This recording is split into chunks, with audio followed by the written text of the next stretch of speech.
Hello, brothers and sisters in Heartdwellers family. We had our Saturday community night, and we watched Kim Parks, a prophet speaking on the Prophecy Club, as he gave a powerful and captivating description of a vivid tribulation dream he had. I was so moved and began to feel such a burden for the church as he did, that we were not ready. Then that night I had a dream where I was living in a low-income apartment and was surrounded by a homeless community. There was a guy who was going around giving some of the ladies in the community flowers. He met with a young man in the middle of the median in the street, who was also part of the homeless community. They exchanged a few words, and some liquid was spilled on his shirt. The other young man hurriedly walked off, snickering at what he had done. He looked like he had a disability, someone you would consider as being slow. The Lord made me to see in his heart, and I was shown how poorly he had been treated his whole life. My heart ached for him. The young man who had the liquid spilled on his shirt followed the other young man to the sidewalk as a crowd began to gather, egging the young man on to hurt this guy, to do him in, to kill him. I looked out my window as we were about to fight right outside.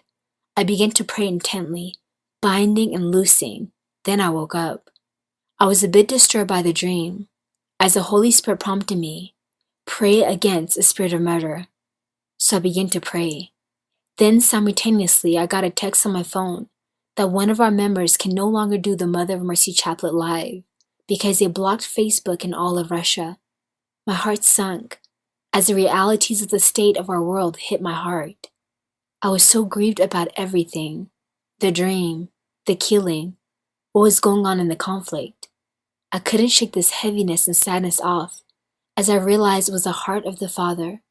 I felt prompted by the Holy Spirit to make this a day of prayer, although it was Sunday and we're supposed to meet as a community for service. Immediately I went into travailing prayer, crying and petitioning the Lord before we had to meet.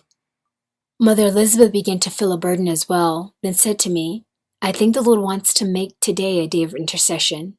It was snowing heavily outside as well, and I told her I completely agreed, because that is what I was feeling as I shared my dream with her. Mother Claire agreed to have us all stay in our hermitages and go into intercession the whole day, rather than gathering together. The Lord blessed my obedience as He showed me many things. We were to pray not only over Russia and the Ukraine situation, but to pray for Brazil. We also need to keep the soldiers in this conflict in prayer. I saw many young men who were just so scared to die, both from Russia and Ukraine. They were just fighting because they got drafted and wanted to show patriotism for their nation, but they were so afraid to miss their families. I began to plead for mercy. Then when I did my Lord's Supper, my first reading was the plea of Moses, reading from the book of Exodus. This is your God, O Israel, who brought you out of the land of Egypt. I see how stiff-necked these people are, said the Lord to Moses. Let me alone, then that my wrath may blaze against them to consume them. Then I will make of you a great nation. But Moses implored the Lord, his God, saying, Why, O Lord, would your wrath blaze up against your own people, whom you brought out of the land of Egypt, with such great power and with so strong a hand? Remember your servants Abraham, Isaac, and Israel, and how you swore to them by your own self, saying, I will make your descendants as numerous as the stars in the sky, and all this land that I promised will give your descendants as their perpetual heritage. So the Lord relented in the punishment He had threatened to inflict on His people. Exodus 32, verses 9 to 14. I was so hopeful and elated the Lord had heard my cry for mercy. Jesus began, My mercy is endless for all those who would come and entrust themselves to my divine love, and for all those you bring and hide in the wound on my side. Thank you, my beloved little one, for carrying the burdens of my heart today. So many are suffering, so many, in so many various ways. There's nothing my mercy cannot handle. Thank you for laying down your plans today and staying with me and all of heaven in prayer. Much was done, much was accomplished because of your resignation to intercede on behalf of others. It pleases me very much if you all continue to do this once a month. The world is in desperate need of intercession, and with every tear, every sigh of the heart, and every prayer called forth to these intentions does much to bring my will and my kingdom upon this earth. The Father's heart is just breaking for what must be done, and here I could feel tears welling up in Jesus' eyes. But truly, your prayers, my brides, forestall, delay, and write history.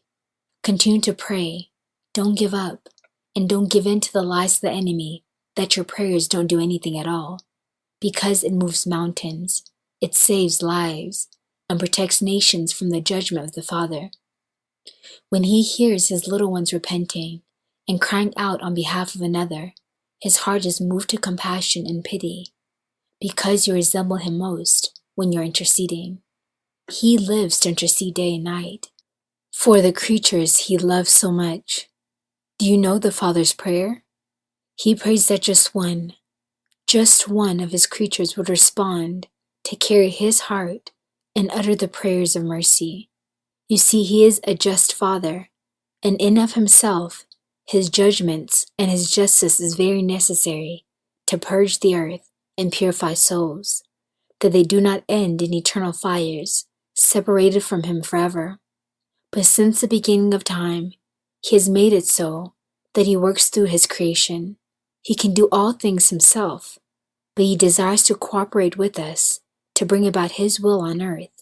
He desires mercy rather than judgment, time and time again. And when he sees one soul moved to pity, carrying his heart and crying out for mercy, he relents, and the magnitude of his justice is mitigated or diminished severely. For he is aware of man's weakness and frailty. And as a loving Father who wishes none would perish, 2 Peter 3:9, that is the longing of his heart, that all his children would intercede, all his children would cry out to him behalf of another. So you become co-redeemers, even pulling the worst of sinners from the fires of hell and the precipice of Satan's grasp. He searches the earth to and fro to see who will it be, who will give themselves entirely to him, who will have his heart for souls, for the nations, for the earth and all creation, that he can use to bring about his mercy. You and all the little ones responded today, and how pleased he is with the community. Intercession is the heart of the Father, and that is why he created me, to be an instrument of mediation before his throne, raising up many little ones to imitate me, standing in the gap continually, that the Father's mercy is satisfied. As an aside, during my time of intercession, I was so burdened for the shepherds of the church. I realized all of this comes down to the church. If the church doesn't pray, nothing happens or changes. But oh, if the church would gather together to really pray, not just the prayer teams or a few intercessors in the church. Imagine entire churches given a burden, a grace of prayer like never before. I began to pray for all the popular preachers, churches, didn't matter what denominations they were, that they would be seized with conviction and get their churches praying. Everyone shows up to worship nights, but so few show up for prayer meetings. And I saw all of that changing, as even stadiums were filled with people all over our nation just to pray, to intercede, and churches were gathering to pray, to bombard heaven until something happened. Jesus continued, continue to pray for the church, continue to pray for the world, and the desire of your heart will be brought to fruition, little one. As many congregations will begin to gather all over the world in great number to intercede. The greatest outpouring of my Spirit is coming. With it will come the grace of supplication, petition, and a fire for prayer like never before. The church will begin to move from preaching to doing this one thing, on their face before me praying, travailing, and interceding for the Father's will to be done, and his kingdom to come, on earth as it is in heaven. And that was the end of Jesus' message.